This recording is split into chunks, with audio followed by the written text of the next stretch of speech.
Hi, I'm Chris Warlick. I'm the chairman of the Department of Urology here at the University of Minnesota and also one of the 3 Hope Commissioners charged with the task of helping to transform our organizations within the Joint Clinical Enterprise and the medical school into more anti-racist organizations.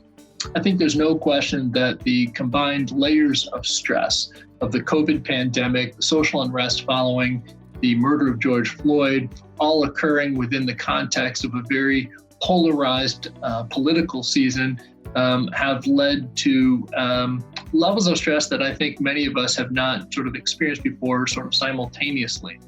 I think for me, this is manifest in a significant sense of loss of the ability to access some of the social supports that I normally would access, loss in the ability to celebrate good things in the way that we normally would, and then again, the loss of the ability to access the support or provide support in many cases to people and myself when things don't go the way that we would like them to. And I think that's one of the biggest ways that this has manifest for me. In addition, we're being asked to do more, all of us, in our personal lives and in our work lives, often with fewer resources than we had previously.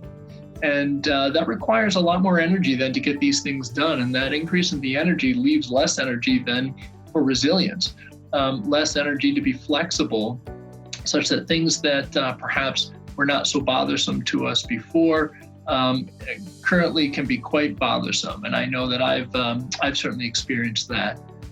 Solutions for this are certainly not easy, but I do think one thing that is helpful is to be very intentional in your communications.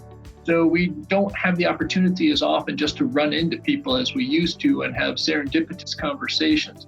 And so I think we need to be very intentional with our communication with those members of our support system that we're able to access and seek out these opportunities to stay connected.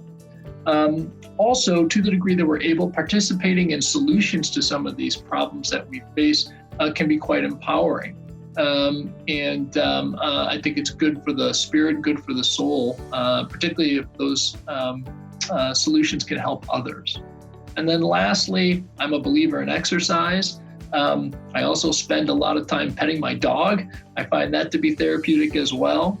And then again, just engaging in meaningful interactions with those in your support system that you are able to engage with, I think is also quite helpful.